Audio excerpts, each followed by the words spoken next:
안녕하세요. 반갑습니다. KBS 개그 사냥으로 데뷔한 최진석입니다. 결혼식 사회 보는 방법에 대해서 말씀드리겠습니다. 제가 사회를 잘 봐서 이 영상을 남기는 것은 아니고요.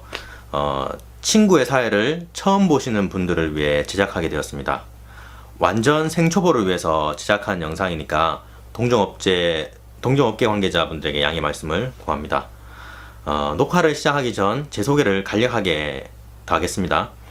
저는 2005년 KBS 개그사냥이라는 방송 프로그램으로 데뷔를 했고요. 그 이후에 KBS 아침마당, SBS 김미아의 이유, SBS 라디오 우차사와 같은 프로그램에 출연한 적이 있습니다. 그런데 교육의 뜻을 두어서 후일에 이제 사범대학에 입학하게 되었고요. 현재는 시간 강사로 중학교에서 학생들에게 음악 수업이나 국어 수업을 합니다. 그리고 저는 책을 쓴 작가이기도 합니다. 이 책의 저자인데요. 책을 쓰고 난 이후에는 평일에는 주로 국가기관이나 기업, 학교나 이런 곳에 이제 유머나 4대 폭력 예방, 소통에 관련된 강연을 다니기도 합니다. 사는 곳은 대구입니다. 간혹 이 영상을 보시고 저에게 사회를 부탁하는 분들도 계신데요. 혹시나 제가 이렇게 어떻게 될지 모르겠지만 밑에 메일 주소를 여기 남기겠습니다. 여기 여기로 연락을 주시면 됩니다. 하지만 저한테 이렇게 연락을 안 주시더라도 이 영상을 통해서 제가 할 수 있는 거의 모든 메시지를 전할 수 있도록 하겠습니다. 결혼식은 줄에 없는 결혼식과 줄에 있는 결혼식으로 나뉩니다. 먼저 줄에 있는 결혼식에 대해서 말씀드리도록 하겠습니다. 줄에 있는 결혼식은 친구나 지인들의 결혼식에서 많이 보셨을 것이라 생각합니다. 그럼 사회를 맡게 되었을 때 가장 먼저 해야 할 것을 말씀드리겠습니다. 이건 순전히 제 기준입니다. 해당 예식장에 전화해서 식순을 한번 알아봐야 합니다. 그리고 예식장에서 기본적으로 주어진 대본이 있다면 그것을 메일로 보내달라고 해서 연습해야 합니다. 근데 이것이 왜 중요한지 말씀드리겠습니다. 어떤 예식장은 케이크 커팅을 하고 어떤 예식장은 안 하는 곳도 있습니다. 와인 연출이나 백년초 점화 이런 것들도 하는 곳도 있고 안 하는 곳도 있을 수 있기 때문에 인터넷에 떠도는 거 아무거나 보고 연습하고 갔다가 막상 당일날 자기가 연습했던 것과 부분적으로 다르면 당황할 수도 있습니다. 물론 노련한 사람의 경우에는 넘어가겠지만요. 그래서 꼭 해당 예식장에 연락해서 식순이나 이런 것들을 대본을 숙지하시기 바랍니다. 제가 처음에 사회를 볼 때는 예식용 흰장갑 있죠. 거기다 가슴에 꽂는 꽃까지 사서 갔습니다. 근데 그런 것들은 예식장에서 그냥 주니까 안 가지고 가셔도 됩니다. 그리고 걱정할 필요가 없는 게 예식장에서 도우미가 사회자가 사회를 볼 때 옆에 붙어서 어디 읽으라고 이렇게 신호를 줍니다. 그렇기 때문에 사회를 보게 되었다고 너무 긴장하실 그런 필요는 없습니다. 자, 그럼 본격적으로 예식사회 진행 본문에 들어가 보겠습니다. 자, 1번 빠밤. 예식 10분 전에 멘트를 합니다. 이것은 예식장 밖에 있는 사람들에게 안으로 들어와 달라고 부탁하는 멘트인데요. 주로 이렇게 하죠. 식장 밖에 계시는 하객 여러분들께 안내 말씀드리겠습니다. 잠시 후 신랑 땡땡땡 군과 신부 땡땡땡 양의 예식을 거행할 예정이오니 참석하신 내빈 여러분들께서는 식장 안으로 입장하셔서 자리를 정돈해 주시기 바랍니다. 네, 이 멘트를 상황 봐서 너무 자주 해도 안 되겠지만 10분 전에 한번 해주고 5분 전이나 3분 전에도 한 번씩 이렇게 해주면 됩니다. 자, 그렇다면 2번 빠밤. 두 번째는 계식사인데요.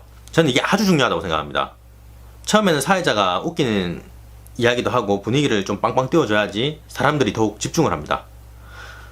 제 스승이신 KBS 코미디 작가 신사훈 교수님의 저서 유머가 이긴다에도 일부 사회를 보는 멘트가 나오는데요. 그 일부분을 제가 인용해 보도록 하겠습니다. 안녕하세요. 반갑습니다. 오늘 이 자리에는 우리나라에서 가장 매력있고 가장 재치있고 가장 말 잘하는 사회자가 나올 예정이었으나 안타깝게도 그분이 오실 수가 없어서 대신 두 번째로 매력있고 두 번째로 재치있고 두 번째로 말 잘하는 사회자를 여러분들께 소개시켜 드리도록 하겠습니다. 바로 접니다. 이렇게 시작해보는 것도 좋습니다. 그런데 주의해야 할 점은 웃긴다고 막 더러운 단어를 사용하거나 혹은 남에게 상처 주는 그런 말이나 행동들을 하는 것은 절대 금해야 합니다. 초보자들이 실수를 많이 하는 게 이런 부분인데요. 남에게 상처를 주면서 웃기는 것은 안 한 말 못한 그런 상황이 될 수 있기 때문에 설령 그게 웃기더라도 이게 남한테 상처가 된다 이러면은 하지 마시기 바랍니다. 계식사가 끝나고 양가 혼주 점화가 있고 주례 선생님 소개를 해드려야겠죠. 그리고 미리 주례 선생님 소개할 것들을 숙지하고 메모해 놓고 있다가 말하면 됩니다. 그리고 신랑 입장, 신부 입장 이렇게 할 때는 하객들이 박수를 많이 칠 수 있도록 이렇게 유도해 주시고요. 그리고 신랑 신부 맞절, 그리고 혼인서약, 성혼선언문 낭독, 주례사, 축가, 축주까지 쭉 이어집니다. 물론 축가를 친구가 하거나 축가에 대한 사연을 조금 이렇게 곁들이면 더욱 좋겠죠. 개인적인 생각으로는 축가를 조금 못 불렀다고 하더라도 거기서 뭐 삑살이 났다고 이야기하지 말고 너무 잘했다고 이렇게 감동적이었다고 이야기해 주는 게 좋은 것 같습니다. 주의해야 할 점은 바로 신랑 신부 양가 부모 및 내빈께 인사인데요. 사회가 처음이신 분들은 신부의 부모님이 먼저라는 것을 기억해야 합니다. 신부입니다. 신부. 잘못해서 신랑의 부모님께 인사를 먼저 하게 되는 실수를 범하지 않아야 합니다. 그렇게 인사를 하고 신랑 신부 행진이 있고 패식을 하면 됩니다. 뭐 행사하기 전에 보통 장난을 이제 행진하기 전에 이제 보통 장난을 이제 치기도 하지요. 뭐 발굽혀기도 하고 뽀뽀도 시키고 제가 그렇게 하는데 저 같은 경우에는 이제 미리 사전에 신랑 신부하고 협의를 합니다. 그런 것도 이제 갖고 온 대로 이렇게 하는 편인데요. 뭐 너무 과한 장난은 안 치는 게 좋은 것 같습니다. 혹은 개인적으로는 뭐 신부의 마음이 변했다거나 이런 멘트를 장난스럽게라도 이렇게 안 날리는 게 좋은 것 같습니다. 한 번은 제가 이제 제 경험을 말씀드리면 한 번은 의뢰자와 미팅을 해서 행진하기 전에 신랑의 구두를 벗겨서 하객에게 이제 돈을 걷어오게 하라는 부탁을 받은 적이 있습니다. 그게 신부가 부탁했는데요. 그게 상당히 생각보다 돈이 많이 거쳤습니다. 근데 이제 신부가 부탁한 건데 제가 그 멘트를 날리니까 신부가 갑자기 놀라는 표정으로 전혀 몰랐던 표정으로 했던 게 아직 기억에 완전 생생하게 기억에 남네요. 그 사람이 제 친구입니다. 아무쪼록 그런 이벤트는 하객에게 부담이 될 수 있으니까 신랑 신부가 충분히 협의해서 고려를 많이 해서 이제 하는 게 좋을 것 같습니다. 이야기가 조금 길어지고 있는데요. 주례 없는 사회 역시 큰 차이가 없습니다. 물론 사회자의 역량이 더 강하게 작용한다는 점은 있지만 기본적인 식순이 크게 다르지 않습니다. 주례가 없으니 주례사가 없는 것이고 성혼 선언문을 신랑이나 신부의 아버님 또는 사회자가 직접 낭독한다는 점 정도가 차이가 있습니다. 그 외에는 주례 없는 사회의 경우는 중간중간에 애드립을 넣으면 더욱 좋겠지만 그게 안 될 때에는 예식장에서 주는 거 보고 잘 읽기만 해도 무사하게 사회를 진행할 수가 있습니다. 사회를 볼 때는 항상 일찍 가셔야지 신랑 신부가 걱정을 덜 하겠죠. 최소 1시간 전에는 도착해 있는 게 좋습니다. 그리고 도착해서는 신랑 신부와 함께 뭐 사진도 착각 한 컷 찍어주면 좋습니다. 그리고 사회 볼 때는 너무 작은 목소리로 진행하지 않을 수 있도록 마이크 테스트를 미리 해보시기 바랍니다.